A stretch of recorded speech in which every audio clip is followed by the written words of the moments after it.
Last week, we heard briefly about a young man who stood in silent approval of the stoning of Stephen. This week, that same man, who we now know as Paul, is heard boldly proclaiming the message Stephen died for, that God's love, revealed in and through Jesus Christ, is real and offered to all who would receive it. This reading from Acts is part of what prompted me to ask in our opening announcements for us to share in next month's newsletter the silver linings we have found in the midst of our dealing with coronavirus. In it, we see that out of tragedy comes a revelation of hope. Now, I am not implying that God somehow causes such despair just to get our attention so that we might look to God for strength and encouragement. But what it reminds us is that God can and always does offer us a way out. A way back, if you will, to the pathway intended for us to walk.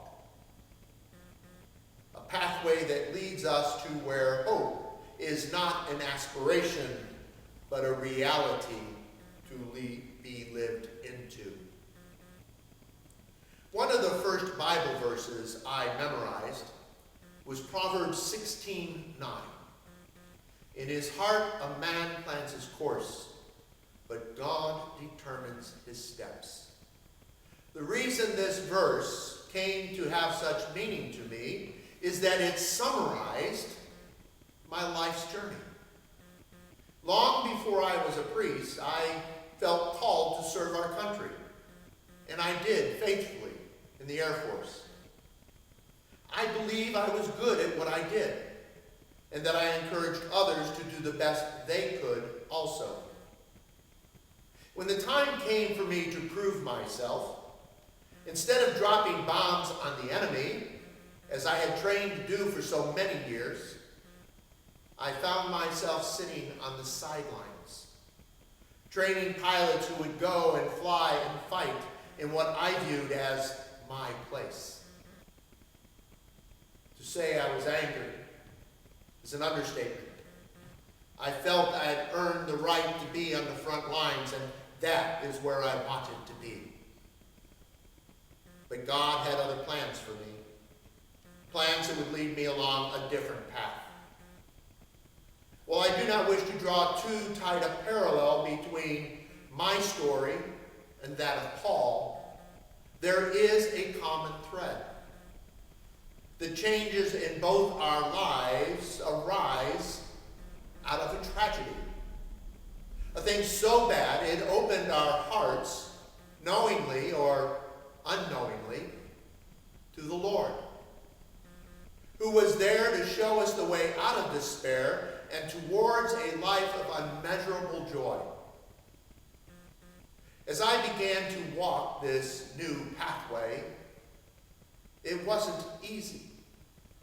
I struggled to reconcile the life I believed I was to live with the one that now lay before me. But along the way, I soon found blessings I might otherwise never have found. In the beginning, I felt cheated. I had prepared to fight, and when the opportunity arose, I was not allowed to. However, I would learn that the fight I had trained to do was not to kill, but to save. Interestingly, the skills one needs to do either are the same. One must have faith in those who lead them. One must see the need to follow the orders given. And one must be willing to give everything to the success of the mission they have been asked to undertake. As I look back, one silver lining I see is despite the years of training, I never dropped a bomb in anger. God kept me from knowing this pain, a pain I would later learn from those who bore it caused great distress. I would get an opportunity later to fly into combat, to do my duty for God and my country. But when I did, it was in a different way. Instead of a bomber, I flew reconnaissance. And instead of seeking the enemy's destruction, I was working to help keep our troops safe. Like Paul, I find myself today living a life I never expected to live. Like Paul, it's not always an easy life. There are still challenges to overcome. And without God's help, I too am unsure how well I would manage. But it is also a life filled with untold blessings. Some are obvious, and others we can only see as we look in the rearview mirror, as we reflect on what life might have been otherwise. In today's reading from Acts, Paul is asking the people to look back, this time through the lens of God's love, to see what it is that they have not seen. A pathway that leads them to the realization of the hope they have for themselves and for those they love.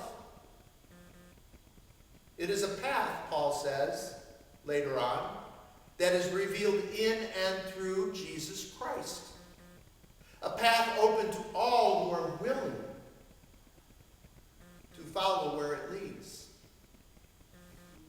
The people who hear him speak are amazed, not only because of the truth his message proclaims, but they know the man who stands before them is the same man who sought to destroy the very following he now encourages people to embrace.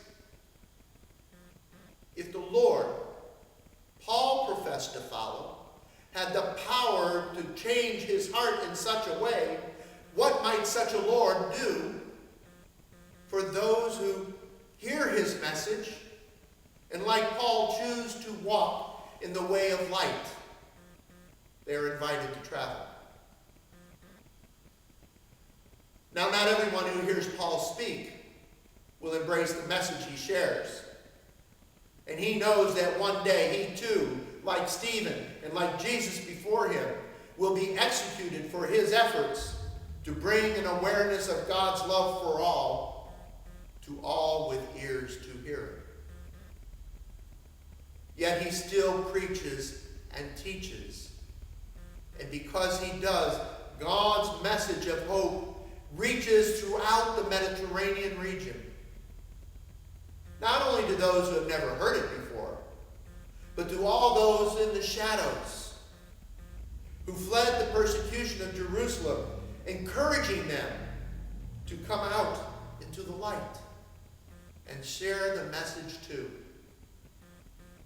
Who would have thought how many lives could be changed following the tragedy witnessed in the death of one man?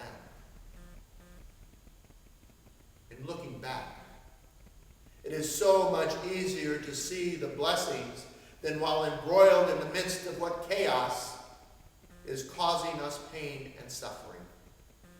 But if we look, the blessings are there. And look we must, lest we drown in our sorrows. What gives us the strength to do so? The hope that is here in our hearts. Hope that is revealed in and through Jesus Christ. Hope that fills us through the indwelling of the Holy Spirit. And hope that enables us to look beyond the obstacles right there in front of us, so that we might see the immeasurable joy that awaits us along the way. My brothers and sisters, I ask each of us this week to look for those blessings. and then finding them, give thanks for them. Not just so we can fill our newsletter with stories of where God's grace is revealed, although that would be in of itself an amazing thing to do,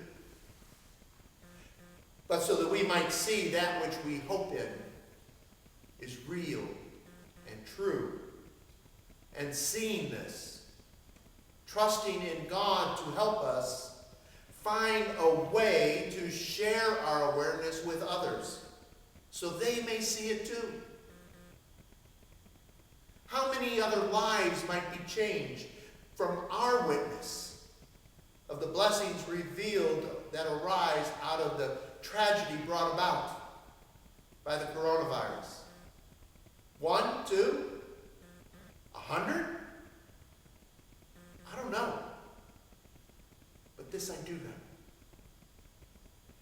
If the only life that is changed is our own, God and all the angels in heaven will rejoice, knowing that our relationship with God has been deepened. And because it has, so too has our relationship with one another. Amen.